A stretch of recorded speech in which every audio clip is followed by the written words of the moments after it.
नमस्कार, शुभ ध्वनि स्टूडियो से मैं गौरी शंकर आप सबका स्वागत और अभिनंदन करता हूँ। भिलाई के सिविक सेंटर स्थित अर्जुन रथ को अवलोकन करने जब हम आज पहुँचे तो वहाँ पर प्राकृतिक रूप से जयद्रथ वध का दृश्य उतर आया। महाभारत की इस कथा के अनुसार अभिमन्यु वध के कारण अर्जुन ने संकल्प लिया था कि कल सूर्यास्त से पहले जयद्रथ का वध करूंगा, अन्यथा मैं अग्नि स्नान करूंगा।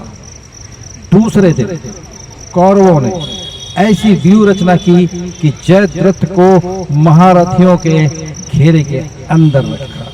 श्री कृष्ण ने रथ से चारों ओर चक्कर लगाया लेकिन जयद्रथ को सामने नहीं पाया। धीरे धीरे दोपहर हो गई और सूर्यदेव पश्चिम की ओर जाने लगे।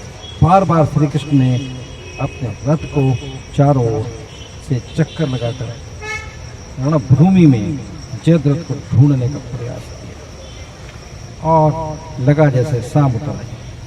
तभी बादलों ने आकाश को घेर लिया, अंधेरा हो गया और लगभग लगा रात उतर आई। तभी जयद्रथ अट्टहास करता हुआ घेरे से बाहर आ गया और अर्जुन को ललकारने लगा कि अर्जुन तुम्हें अग्नि स्नान अब करना होगा, मैं तो जीवित हूँ। लेकिन तभी श्री कृष्ण के सुदर्शन चक्र की माया हट जाने के कारण गगन में सूर्यदेव चमकने लगे और श्री कृष्ण बोले, अर्जुन सामने जयद्रथ खड़ा है, उसका वध करो। इस प्रकार यह दृश्य आज सिविक सेंटर में हमारे कैमरे में कैद हुआ। तभी इस स्थान पर हमें कुछ पर्यटकों से मुलाकात हुई। उन्होंने इंटरव्यू देने की और इस ब्लॉग में शामिल होने की इच्छा जाहिर की। आइए उनकी बात सुनते हैं।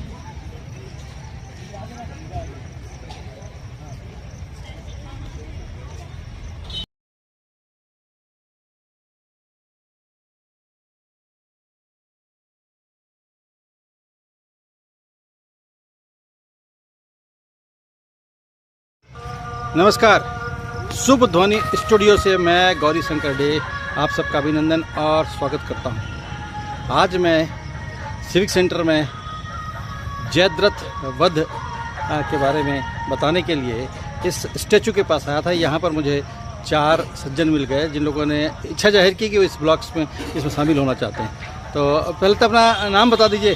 जी, मैं सौरभ चौधरी। जी, आगे जी, किशोर कुमार कासा और मैं सोनू राम जी। हाँ, आप लोग का बहुत बहुत स्वागत है।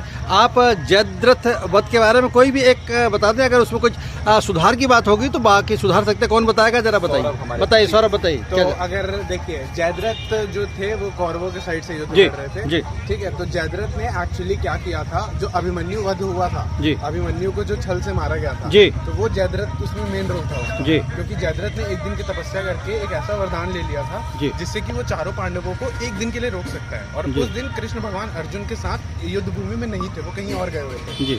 तो चारों पांडवों को तो उसने रोक लिया, जयद्रथ ने अकेले, और उसकी वजह से अभिमन्यु को चक्रव्यूह के अंदर जाना पड़ा और उसका वध हो गया। तो इसका प्रतिशोध लेने के लिए फिर अर्जुन ने बोला था कि मैं जयद्रथ का वध करूंगा, और उसके लिए उसने पाशुपतास्त्र इस्तेमाल किया था जो उसने ये तपस्या करके महादेव से लिया था। और पर जयद्रथ को एक वरदान ये मिला था कि अगर उसका सर कहीं गिर गया जिसने कट के और जिसने मारा होगा तो वो तुरंत भस्म हो जाएगा। उसका सर लास्ट जिस पर्सन को टच होकर जमीन पे गिर गया वो भस्म हो जाएगा। और ये वरदान उसको उसके पिता ने ही दिया था। तो अर्जुन ने पाशुपतास्त्र को इस तरीके से मारा था कि वो जब उसके गले पे लगा तो वो उसका सर उड़ाते हुए लेके गया और उनके पिता जो युद्ध भूमि के पास में ही कहीं यज्ञ कर रहे थे, पूजा कर रहे थे, तो वो उसी की गोदी में उसका मुंडी गिरा और वहां से फिर वो जमीन पे गिर गया। तो उसके पिता ही जल के भस्म हो गए। अच्छा, चलिए, थोड़ा सा समय और है अभी इसमें। तो एक और प्रसंग आता है महाभारत में, जब सूर्य को छुपाने की जरूरत पड़ जाती है और जैसे ही अंधेरा होता है तो कोई भीड़ में से बाहर जाता है कि अरे सूर्य तो डूब गया तो मुझे नहीं मार सकते हैं। और तब कृष्ण जी ने ऐसे ही जो सामने स्टेचू दिख रहा है कि बोला था कि मार उसको, सूर्य डूब गया है। नहीं वो कथा अगर आप जानते हो तो बताएं। ये भी जयद्रथ वध का ही है। ये हुआ ये था कि जब दिन ढलने वाला था और दिन ढलने के बाद युद्ध नहीं होता है, तो जयद्रथ कैसे तैसे करके बच रहा था। उसको युद्ध भूमि में लाया ही नहीं गया था उस दिन, जिस दिन जयद्रथ की मृत्यु होने वाली थी। तो कृष्ण भगवान ने अपने सुदर्शन चक्र से सूर्य को इस तरीके से ढक दिया कि लगा कि युद्ध भूमि में रात हो गई, अंधेरा हो गया। तो फिर तब फिर जयद्रथ को उन्होंने वापस लेके आया कि युद्ध अर्जुन की प्रतिज्ञा थी ना हाँ, कि वो एक दिन में मारेगा, नहीं तो मैं अग्नि स्नान कर लूंगा, मैं सुसाइड कर लूंगा। लेकिन फिर जब वो रात करवा दिया कृष्ण भगवान ने, तो फिर जयद्रथ को लेके आया गया। जयद्रथ खुशी खुशी में आ गया कि चलो अब तो मैं मर नहीं सकता। लेकिन तभी उन्होंने अपना सुदर्शन चक्र हटा लिया। दिन का समय था, अर्जुन ने पाशुपतास्त्र निकाला। चलिए बहुत बहुत धन्यवाद, आप लोग ने नाम बता दिया है, शुक्रिया। मैं ब्लॉग डालूंगा तो आप